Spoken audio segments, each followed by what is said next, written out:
नमस्ते दोस्तों, मैं एक शराबी हूँ, मेरा नाम अशोक है। हाय अशोक। हाय, हाय, हाय।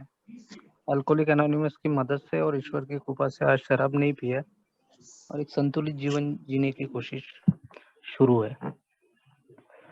मैं जब अल्कोहलिक एनोनिमस में आया था, मैंने ये बीमारी सुना और इस बीमारी के साथ-साथ में एक बात और यहाँ पे जोड़ी गई कि भावनात्मक बीमारी या आध्यात्मिक बीमारी।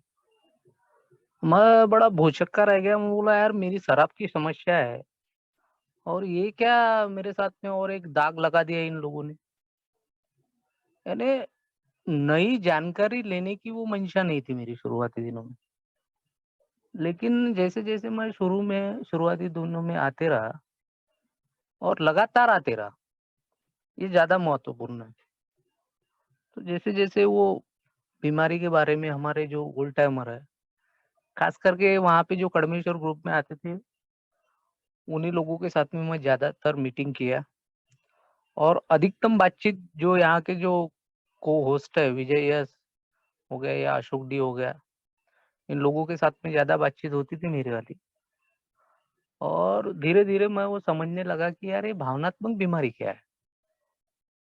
मैं भावना विवश हूँ सही में? क्या मैं अपनी भावनाओं पे कंट्रोल नहीं है मेरा, मेरा संयम नहीं है? तो जैसे-जैसे वो अनुभव को मैं सुनते रहा, तो वो जो जानकारी है मेरे प्रति वो मेरे को अल्कोहलिक एनोनिमस दे रही थी। बस मैंने वहाँ पे कान खुले रख के और फ़ोकस करके बैठना चाहिए। अल्कोहलिक एनोनिमस की मीटिंग अगर मैं कर रहा हूँ ना, तो उसमें सीरियसनेस बहुत इम्पोर्टेंट है। अगर मैं कोई भी और ये तो सबसे बड़ी जटिल समस्या थी मेरे जीवन की शराबखोरी, जिसके वजह से इतने सारे बखेड़े हुए और इस बीमारी को जानने की वो जो मेरी जिज्ञासा थी ना, वो दिन-ब-दिन बढ़ती गई। और जैसे-जैसे मैंने अल्कोहलिक एनोनिमस की सभाएँ बढ़ाई, वैसे-वैसे वो उन्मुक्तता, वो बीमारी की जानकारी मेरे सामने नए रूपों के सामने आई, नए रूपों के माध्यम से आई। और मैं मीटिंग करने के लिए जिस प्रकार से मेरी वो लालसा बढ़ी और मैंने मीटिंग जब बढ़ाई, तो मुझे लगा कि यार ये जो 3 शाखाएँ जो बता दी है अल्कोहलिक एनोनिमस, इस बात को तो मैं कबूल करता हूँ कि हाँ यार, मेरे को शारीरिक एलर्जी है। हाँ यार, मेरा मेंटल ऑब्सेशन ज़्यादा है औरों के मुकाबले। अधिकतम जगह पे मैं अपना आपा खो देता हूँ। ये भी मेरा आध्यात्मिक स्पिरिचुअल है। लेकिन उसके बाद में जो यहाँ पे एक जो पार्ट शेयर होता है ना, भावनात्मक बीमारी, तो मैं अगर अपने अनुभव में जाके देखता हूँ, क्योंकि हमारा पूरा program experience, strength and hope का है। मेरे जीवन में जो है ना, वो 1 डेढ़ वर्षों के बाद में बिग बुक आई। लगभग वो 2 साल के बाद में मैंने वो बिग बुक पढ़ना चालू किया।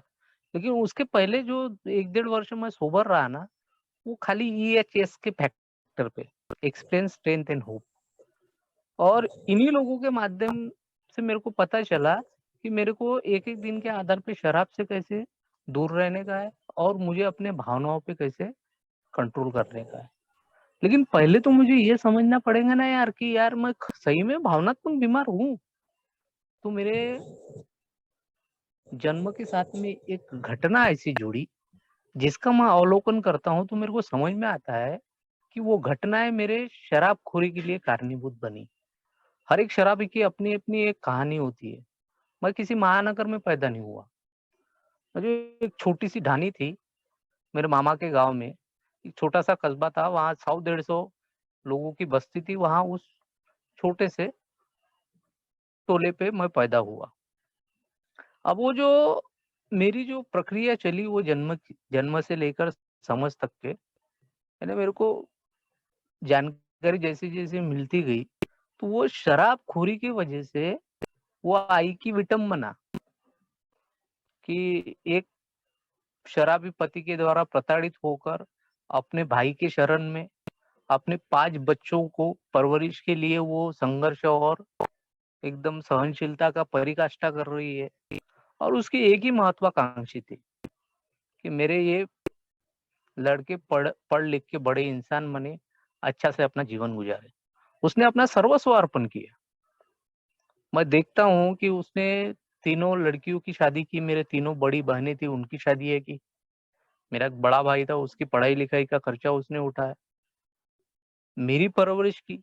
मेरे को तो ज़्यादा लाड़-प्यार मिला। मुझे जो शराब मेरे पिताजी की शराबखोरी की वजह से जो शोकांतिका मेरे जीवन पे हुई थी या हमारे परिवार पे हुई थी, वो शोकांतिका का या वो दुखद घटनाओं का इस पे असर ना हो इसकी जानबूझ के खबरदारी रखी जाती थी। मैं हर बार देखा करता था कि आई वो कठिन परिस्थिति से मेरे को बचाया करती थी, उन झमेलों से मेरे को दूर रखा करती थी, जहाँ से मुझे दुःख की अनुभूति हो या मुझे एहसास हो कि मैं एकदम निचले निचले कस्बे पे पैदा हुआ हूँ, वो तेरे पास में ऐश्वर्य नहीं है, वो संपत्ति नहीं है, एकदम तू गरीब घर में पैदा हुआ है। इससे मेरे को बचाया करती थी कि उसकी अनुभूति ना हो इसको। और धीरे-धीरे जैसे मैं बढ़ते रहा, तो हम एकदम नीच के निचले तबके के लोग हो चुके थे। हालाँकि ऐश्वर्य और साम्राज्य पूरा शराबखोरी की वजह से बर्बाद हो चुका था पिताजी के। और जब हम वहाँ वो मामा के गाँव रहते थे, तो बड़ा संघर्षमय जीवन। मेरे माँ ने हमारे परवरिश के लिए, वो मेरे तीनों बहनों के शिक्षण के लिए, हमारे 2 भाइयों के शिक्षण के लिए अपनी पूरी हड्डियाँ गँवाई। उसने अपनी आँखों की रोशनी गँवाई। लेकिन हमको एक अच्छा जीवन मिले, एक अच्छे ये सुजान नागरिक बने इसकी प्रक्रिया चली। मैं देखता हूँ बचपने में कि यार वो जो 6वीं 5वीं क्लास में जो कपड़े रहते थे, मैं 6वीं 7वीं क्लास में था, तो वो मामा के लड़के के जो डाले हुए कपड़े रहते हैं, जो टाका हुआ है, वो कपड़े मेरे को पहनने मिलते थे। तो मैं आई के साथ में अक्सर इस बात पे बहसबाजी करता था कि आई यार मेरे को ये दीपक भैया के कपड़े क्यों पहनने को देते हो तुम लोग?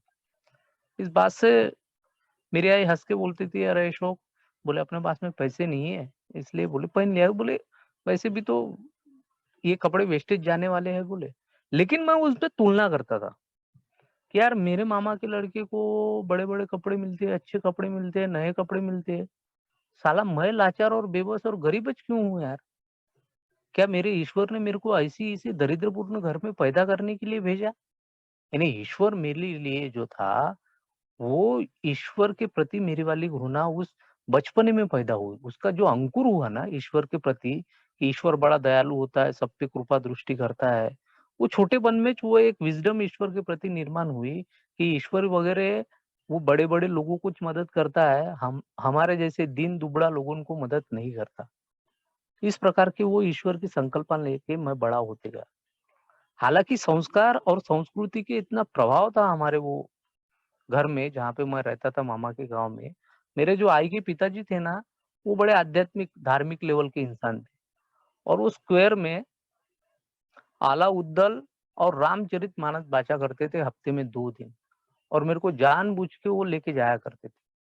और वो ईश्वर की जिस प्रकार से बखान करते थे या व्याख्या करते थे ना, वो इतनी अभूतपूर्ण रहती थी कि वो सुनते बराबर मेरे वाले रोंगटे खड़े हो जाते थे कि यार ईश्वर तो बड़ा दयालु है। ईश्वर के जीवन में कितना बड़ा संघर्ष है। इतनों संघर्ष के बावजूद भी उसने वो विजय पताका अपने विजय की माला अपने गले में डाली। तो ये सब चलते रहा मेरे जीवन में और मेरे ख्याल से एक 10-11 की उम्र होंगी मेरी वाली और हम अपने पैतृक गाँव में आए। यहाँ पे और ज़िंदगी की संघर्ष के लिए वो मेरे आई की लड़ाई और अक्सर मैं देखा करता हूँ कि यार एक शराबखोर शराबी बनता क्यों है? उसका कारण हो सकता है, वो घटनाएँ हो सकती है, उसपे वो बचपने में बोलो या उसके वैचारिक जो मतभेद होते हैं घटनाओं के साथ में, उसकी वजह से वो शराबी बनता है। और मैंने भी वो देखा, उसका अवलोकन किया। अल्कोहलिक एनोनिमस तुमको आने के बाद में क्यों अपने तुमको बोलती है कि यार तू अपने अनुभव में जाके देख कि क्या दयनीय अवस्था हो गई, क्या शराब की वजह से तेरे जीवन में कुछ भी उथल-पुथल नहीं हुई? अगर मेरा उस समय में डिनायल काम नहीं करता है, मैं अल्कोहलिक एनोनिमस की एक ऐसी चेतना संपन्न संस्था है ना, वो ये मेरे लिए तीर्थ के समान है। मैंने वो अल्कोहलिक एनोनिमस में एक भक्त के माफिक बैठ जाना चाहिए। और वो जब मैंने अपने अनुभवों को देखा, मैंने अपने वो बचपन को टटोला, या ये जो अल्कोहलिक एनोनिमस के जो विद्वक्त लोग हैं, जो अपने अनुभव के माध्यम से अपने अनुभव को रखते हैं, तो मैंने अपने अनुभव में देख लेना चाहिए।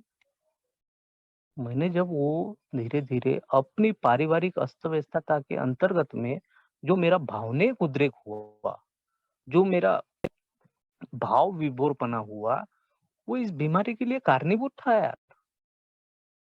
कारण छोटा हो या बड़ा हो, इस बीमारी के चपेट में लेने के लिए बहुत बड़ा होता है। वो एकमात्र कारण था कि वो जो दयनीय अवस्था थी वहाँ की, और वो बचपन पे हुए हुए मैंने अपने अंदर में खुद के प्रति इन्फीरिटी पाल ली, खुद के प्रति हीन भावनाएँ पाल ली, अपने आप में ग्लानि में डाल लिया। मैं बेचारा, मैं लाचार, बेबस, दूसरों के टुकड़ों पे पलने वाले हम लोग। और बात-बात पे इसका रियलाइज़ भी होता था। कोई व्यक्ति अगर अपने को उसका रियलाइज़ कराता है ना, उससे ज़्यादा और उस पे मन ऐसी एक चीज़ है, और छोटेपन में तो एकदम नाज़ुक होता है। उसके जो प्रभाव पड़ते हैं ना शब्दों के, वो मेरे जैसे भावना प्रधान इंसान के सर से निकलते नहीं है। वो मैं वो विस्मृति में नहीं डालता हूँ। जो चीज़ें मेरे व्यवहार के साथ में, जो आचरण में मैंने लाना है, वो चीज़ें मैं अच्छी चीज़ें लाता नहीं हूँ। लेकिन मेरे को मेरे मस्तिष्क पे जो बिम्बाया गया था, जो शब्दभेदी बाण चले गए थे कि एक ओनियन अगर खाना खाते समय मुझे चाहिए, तो मुझे परमिशन किन लोगों की चाहिए थी? मामा-मामी की या उसके बच्चों की।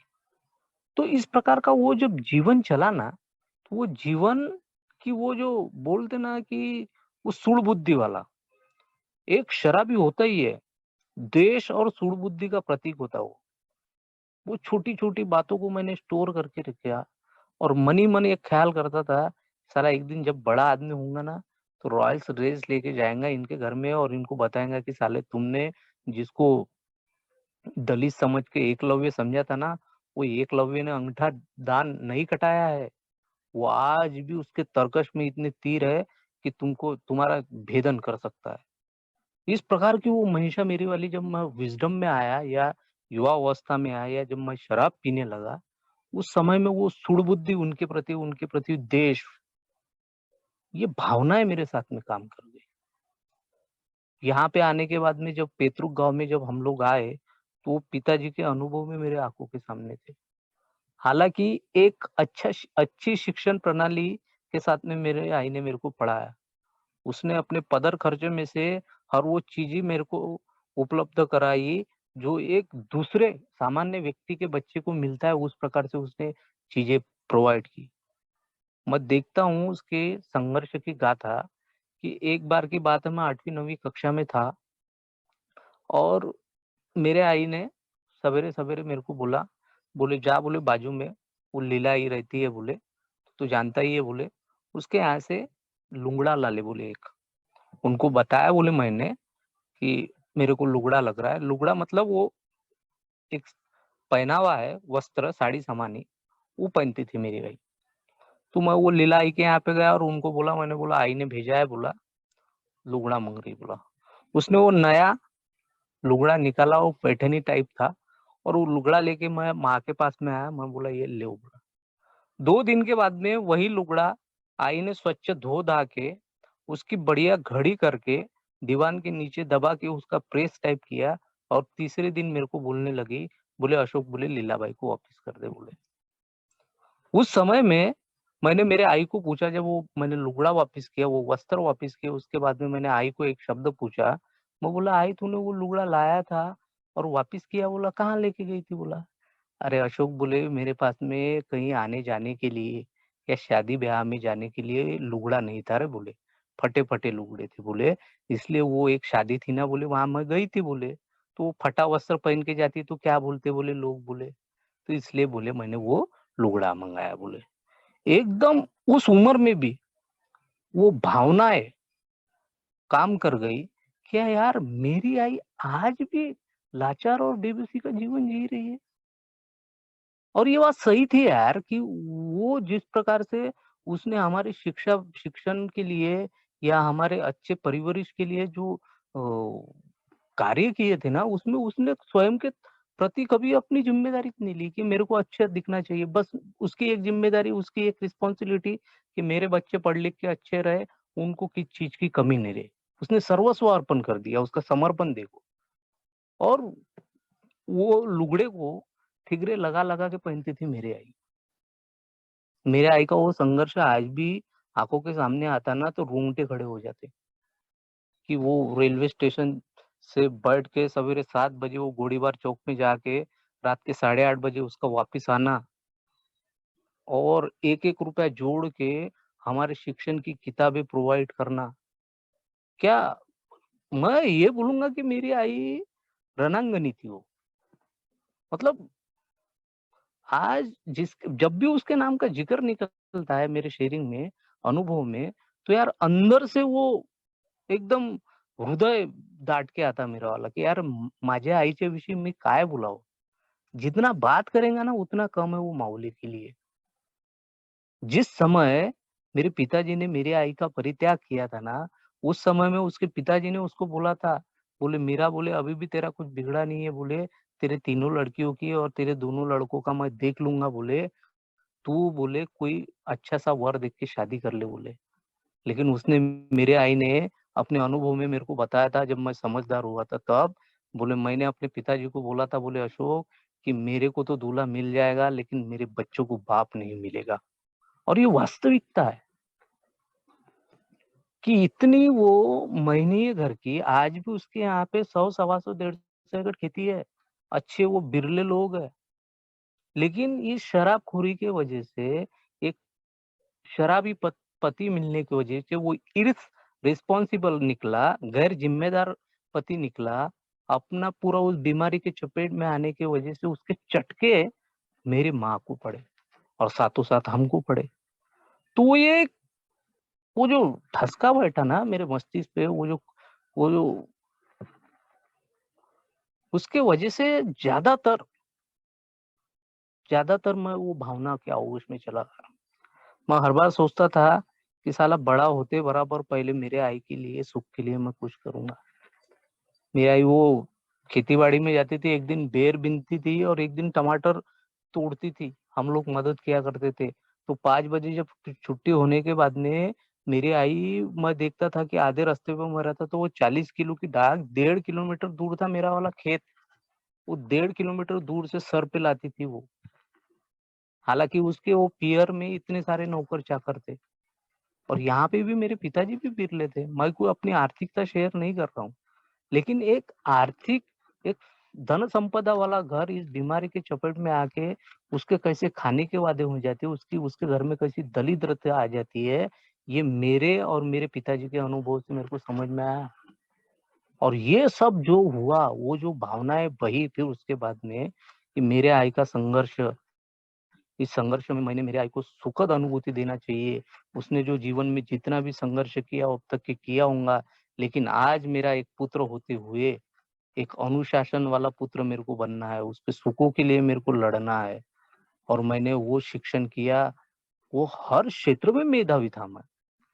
हर वो जिस भी फैकल्टी में मैंने जाने की कोशिश की, उस फैकल्टी में मैं अच्छे नंबर के साथ में पास हुआ और मेरी आई भी बड़ी प्रसन्न होती थी। मुझे आज भी याद है, जब वो मैट्रिक के सेंड ऑफ में वो जो गैदरिंग रहती है, उसमें वो मेश्राम सर ने मेरे आई को वहाँ पे स्टेज पे बुला के मेरे को मेडल दिया था। इतना गौरवान्वित फ़ील कर रही थी मेरी आई और उसको वो जो प्रसन्नता थी उसके चेहरे पे उसको लग रहा था कि अशोक अब पढ़ लिख के बड़ा हो गया, अब मेरे सुख के दिन आएँगे। लेकिन वो एक कल्पना विहार था वो माऊली का, बाकी कुछ नहीं था। वो जो उसने स्वप्न देखे थे ना, वो स्वप्न उसके पूरे नहीं होने वाले थे। नियति और मेरी शराबखोरी कुछ और करवाना चाहती थी और अत्याचार और जुल्म होने वाले थे, इस भावना प्रधान बीमारी के अंतर्गत में उसके ऊपर। और मैं जब वो मैट्रिक के एग्ज़ाम देने के बाद में मैं देख रहा था कि हमारे यहाँ पे बिजली नहीं थी, वो छोटा-सा दिया देती थी आई और उसमें बस बड़ी मुश्किल से 100 एमएल तेल रहता था और वो तेल 3 दिन चलाना पड़ता था। क्योंकि घासलेट की जो दुकान थी, वो यहाँ से 3 किलोमीटर दूर थी और व्हीकल नहीं रहते थे, तो पैदल-पैदल जाके लाया करती थी मेरी आई केरोसिन। और पैसे भी नहीं रहते थे, वो पढ़ाई करते समय मेरी आई मेरे को बोला करती थी, इतनी चिंता दूर दृष्टि से बोला करती थी वो, उसको चिंता इस बात की रहती थी कि कल मैं रसोई में जब मेरे को प्रकाश की या उजाले की ज़रूरत पड़ेगी, तो फिर मैं वो रसोई में खाना कैसे बनाऊँगी? तो वो हमेशा मेरे को टोका करती थी कि अशोक जल्दी पढ़ लिया कर, या तो बाहर वो स्क्वायर में सार्वजनिक लाइट रहते, वहाँ पे पढ़ने के लिए भेजा करती थी। कितने कितने मतलब उसने दुःख झेले यार। मतलब आज इस बीमारी में आने के बाद में वो कुछ अच्छी बातों का अवलोकन मैं कर रहा हूँ, तब जाके ये मेरे को समझ में आ रहा है। मैंने तो ये देखा ही नहीं कि मेरे माँ ने कितनी तकलीफों के साथ में हमको हमारी परवरिश की, हमारा पालन-पोषण किया। मैं तो ये समझता था कि उसका वो कर्तव्य है। क्या मेरे पिताजी का कर्तव्य नहीं था? एक शराबखोर अपने कर्तव्य से कैसा भटक जाता है, उसके बावजूद एक मातृत्व शक्ति उठ के खड़ी हो जाती है, और मैं ये समझता हूँ कि दुनिया की सबसे बड़ी महान शक्ति है मेरी आई। इसलिए मैं हरदम अपने शेयरिंग में भी उस दिन ग्रैटिट्यूड में भी शेयर किया कि मैंने ईश्वर के प्रति आभार मानने के पहले मेरी माँ के आभार मानना चाहिए, क्योंकि ईश्वर से बड़ी मेरी माँ है। जिसने मेरे जैसे एक निचले तमगे के, मतलब एकदम वो बोलते ना तरल पदार्थ कैसा है, एक जगह पे बिखर जाता है फर्श पे, वो फर्श पर से मेरे को उठाया। आज मैं जिंदा भी हूँ ना, उस माऊली की कृपा है। वो अंगरक्षक बन के मेरे हर मुसीबत के समय में खड़ी रही। उसने हर वो वार झेले जो मेरे ऊपर आए, और मुझे हर समय बचाती रही। धीरे-धीरे जब मैं जैसे-जैसे बड़ा हुआ, वैसे-वैसे मैंने अपने घर की ज़िम्मेदारी उठाना चालू किया। और उम्र के 23वें साल तक के शराब कैसी होती है, बियर बार कायला म्हणते, ठेके काय के, और दारू कैसी रहती है, ये तक के नहीं देखा था सर मैंने। लेकिन वो जॉब क्या मिल गया, और वो जॉब में मेरी जो पहली सैलरी आई, वो सैलरी इतनी मोटी और तगड़ी थी, वो सैलरी देख के एकदम आँखें चकाचौंध हो गई मेरी वाली, क्योंकि वो 1 महीने की सैलरी हमारी पूरे वर्षों की आय थी। जब मैं वो लोक सत्ता में पहली बार जब पेमेंट उठाया कि नहीं, तब मैंने देखा कि यार उस समय में मेरे को 9,000 रुपए मिले, तो बड़ा मैं खुश हो गया। और वो जैसे-जैसे वो मैंने ज़िम्मेदारी उठाई, छोट-मोट मैं कौवेलू डालने लगा अपने घर पे, डेवलपमेंट करने लगा, प्लास्टर-व्लास्टर, जो मट्टी का मकान था, वो मट्टी के मकान को सुधारने की कोशिश करने लगा मैं। ताड़पत्री वगैरह डालता था, बरसात के दिनों में गिरता था हमारे घर में, तो ताड़पत्री वगैरह डालता था। और यहाँ से अच्छा जीवन जी के एक अच्छा सुंदर और बढ़िया घर बनाने का, जिसमें मेरे आई का एक मंदिर रहेगा छोटा-सा, जिसमें वो अपने देवी-देवताओं का पूजा-पाठ करेंगी और ईश्वर भक्ति में लीन होंगी, और मैं भी उसको अच्छे से रखूँगा। न जाने क्या हो जाता मेरे जैसे अहंकारी को, कि अच्छी चीज़ें जो चलती रहती ना, वो अच्छी चीज़ें पे मैं कॉन्संट्रेट नहीं करता, मेरी एकाग्रता भंग हो जाती है। और ये जो वो बोलते ना कि भिखारी को धन नहीं पचता, वो एक साथ में देखी गई मोटी रकम मेरे को पची नहीं, और वो जैसे-जैसे वो पेमेंट में मेरी इंक्रीमेंट होती गई, वो पैसों का ज़्यादा मेरे पास में आई हुई आवक मेरे को दूसरी दिशा में लेके गई, और मैं शराब की तरफ प्रवृत्त हो गया। और वो हीन भावनाएँ फिर से जागृत हो गई। वो भावनाएँ में वो फिर से वो मेरे ऊपर, इन लोगों ने बहुत सारा अत्याचार किया रे, ऐसा किया रे, फलाना किया रे, ढिमका किया रे। इसके आरोप-प्रत्यारोप मैं अपनी माँ के ऊपर लगाने लगा। दिन-ब-दिन मेरी शराब बढ़ती गई, और जिस दिन मेरे आई को पता चला कि ये शराबी हो चुका है, उस दिन उसके चेहरे पर की जो ये थी ना, वो जो तेजस्विता थी, जो हनक थी उसके चेहरे पे, कि मैं शराब नहीं पी रहा था, एक अच्छा कर्तव्य कर रहा था, अपनी ड्यूटी निभा रहा होता, अपने घर के प्रति ज़िम्मेदारी जब मैं उठा रहा था, वो जो तेजस्विता हनक थी ना, उसमें एकदम हतोत्साह और निराशा उसके चेहरे पे दिखी। और धीरे-धीरे फिर मानता कहाँ है आदमी, फिर भावनाओं में इतना बह गया मैं, कि मैंने अपने घर की ज़िम्मेदारी छोड़ी थी, मैं तो भटक गया, और यहाँ से वहाँ निकल गया, कि जहाँ से वापिस आना बड़ा कठिन था। लेकिन वो एकमात्र अंगरक्षक, वो मेरा मार्गदर्शक, वो जो मेरी माऊली है, उसने मेरे को हर बार बचाते रहा। वो मेरी आत्मा की नई सुचिता बनाती रही कि अशोक, अशोक कब तो भी सुधरेगा। लेकिन ये 13 साल निरंतर काले खंड चला, और उसने 25 साल एक शराबी पति को झेला, 13 साल मेरे, 38 साल वो अकेली औरत ने पूरा शराबखोरी का दर्द सहा। और आखिरी एकदम चरम सीमा पे जब मेरा अल्कोहलिज्म बढ़ गया, वो कई बार मैं देखता हूँ कि पीछे-पीछे आया करती थी। मैं जब रात के 3 बजे उठ के जाता था ना, वो रेलवे स्टेशन से सीधा-सीधा, कहाँ समझ में आता था? भावनाओं के आवेश में मेरे को समझ में नहीं आ रहा है। मेरे को मेरा मन और शरीर इतना आसक्त हो चुका है कि मेरे को शराब उतरी की शराब ही चाहिए। फिर मैं समय नहीं देखता था, वो वॉलेट छुपा के रख रही, वो एटीएम छुपा के रख रही, वो गाड़ी की चाबी छुपा के रख रही, मेरे चप्पल छुपा के रख रही, उसके बावजूद मैं साड़-सूड़ निकलता था। और तुमको यकीन नहीं होगा दोस्तों, मेरे पिताजी उस समय में जीवित थे, लेकिन जब वो मैं शराब पीता था 8-8, 10-10 दिन खाना वगैरह नहीं खाता था ना, तो मेरी आई मेरे को नहीं लगता था वो भी खाना खाती होंगी बेचारी। उसके पति जिंदा होने के बावजूद, वो सौभाग्य का जो टीका रहता है ना कपाल पे लगाते हैं, हमारे यहाँ पे परंपरा है, संस्कृति है। आज वो एकमात्र मेरी माऊली है कि 78 वर्ष होने के बावजूद भी उसका जो पल्लू है, वो सर से नहीं गिरता।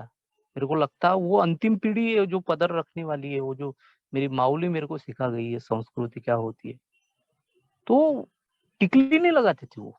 उसकी मतलब जैसा शराब, और वो रात के 3 बजे वो मेरे पीछे से उतने वो बड़ी-बड़ी झाड़ी-झोंपड़ियों में से, वनस्पति में से मेरे को ढूँढती हुए आती थी। वो उसके भी पैर में चप्पल नहीं रहती थी, मेरे भी पैर में चप्पल नहीं रहती थी, और वो रेलवे ट्रैक से चिल्लाती हुई आती थी, "अशोक उधर मत जा रे, उधर ट्रेन के नीचे आ जाएगा रे, मर जाएगा रे।" इस प्रकार के पागलपन और अनुभव, क्या था ये? भाव विभोर होना नहीं। एकदम भावनाएँ इतनी जटिल हो गई मेरी वाली कि मेरे को समझ ही नहीं रहा था। अच्छा क्या है? बुरा क्या है?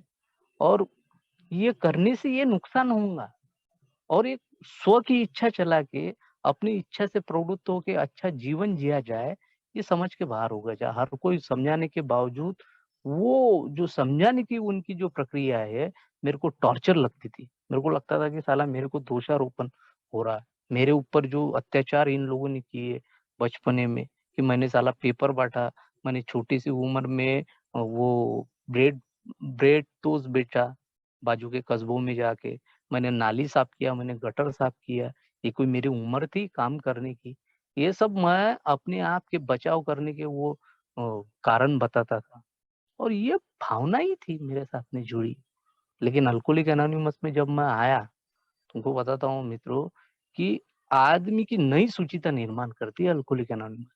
और एक क्वालिटी इसमें ये है अल्कोहलिक एनोनिमस में, कि उस पीड़ित शराबी के आदमी की क्वालिटी को डेवलप करती है, उसको इंस्ट्रक्ट नहीं करती, उसको उपदेश नहीं देंगे, उसको सलाह नहीं देंगे कि तू ऐसा, तेरे को ऐसा करना पड़ेगा। ये बात मेरे को वहां पे उन्मुख कर गई, मेरी वाली सो की इच्छा चली, जो कि इतरत्र जगह पे नहीं दिखती थी। मैं कई जगहों पे गया, लेकिन यहाँ पे जब आना मैंने चालू किया, वो जो नई आत्मा की सुचिता निर्माण हुई, वो मेरा रीलोकेट, हमारे बिग बुक में बहुत अच्छा शब्द है रीलोकेट हुआ मैं अपने फैमिली के साथ में उस दिन। ये भावनात्मक बीमारी ना इतनी सारी जुड़ी है मेरे बच्चों के साथ में, उसके साथ उन लोगों के साथ में भी मेरे इस भावनाओं ने काम किया, मेरे कृत्यों ने उनके ऊपर अनाधिकृत कृत्य करे, अत्याचार हुआ उनके बाद में। उसके बावजूद ये लोग मेरे साथ में जुड़े रहे, मेरी माँ मेरे साथ में जुड़ी रहे, मेरी पत्नी मेरे साथ में जुड़ी रही, मेरे सास-ससुर मेरे साथ में जुड़े रहे, और उनकी यार वो कृपा दृष्टि थी, जो मैं जीवित रहा। आज मैं देखता हूँ कि उस मीटिंग में जाने के बाद में वो जो नवा जन्म हुआ मेरा वाला, वो बोलते ना लोग कि बच्चा पैदा हुआ, बच्चा पैदा नहीं होता है एक्चुअली। बच्चे के साथ में और एक चीज़ पैदा होती है, माँ पैदा होती है। पहले वो माँ नहीं रहती, किसी की बेटी रहती, किसी की बहू रहती, किसी की पत्नी रहती, किसी की चाची रहती, माँ नहीं रहती। लेकिन जब उसके कोख से उस शिशु ने पहली बार जब वो किलकारी मारी, तब उसको बोध होता है कि मेरा एक स्वतंत्र इकाई आया है, अब मेरे को इसके हिसाब से जीवन जीना है। वैसा ही मेरे को वहाँ पे बोध हुआ। यार यहाँ पे जो लोग बैठे हैं ना, और अल्कोहलिक एनोनिमस मैं बता दूं ना, संस्कारों की जननी है। हम बहुत से ओल्ड टाइमर लोगों के मुँह से सुनते हैं कि अगर मेरी माँ ने, देवकी ने मुझे जन्म दिया, तो यशोदा ने मेरा पालन-पोषण किया। सही में यार अल्कोहलिक एनोनिमस माँ है, और इस बात को मैं कबूल करता हूँ, जिसके वजह से आज जो ये मैं अच्छा जीवन जी रहा हूँ, जो किंचित उपलब्धि है, उसमें सभी का हाथ है। इसमें मैं बोलूँगा, जब मैं वॉमिटिंग करता था, तो मेरी बीवी पूरा वो फर्श साफ करती थी। मेरी माँ वो पदर से मेरा आया हुआ पसीना पूछती थी, और मेरे बच्चे ऐसी दयनीय अवस्था में आके देखा करते थे कि पापा जी मर तो नहीं जाएँगे। आज वो जो थोड़ी-सी आभा उनके चेहरे पे है, या जो वो मेरे परिवार पे वो दीप्ति दिख रही है ना, इसका एकमात्र कारण है अल्कोहलिक एनोनिमस। वो भावनाओं पे मैंने काम करना चाहिए। ये भावनात्मक बीमारी मेरे को तो लगता है सोब्रिटी में आने के बाद में ज़्यादा काम करती है। अगर मैं इस भावनात्मक बीमारी को अगर समझने की कोशिश करता हूँ, तो वो है मेरा पहले से लेके 12वें कदम तक की प्रैक्टिस, और ये निरंतर प्रैक्टिस मैं करता हूँ, तो एक-एक दिन के आधार पे शराब से दूर रहता हूँ। जो भी अनुभव थे मेरे वाले, आप लोगों ने मनोयत तरीके से सभी ने सुन लिया। आपका धन्यवाद।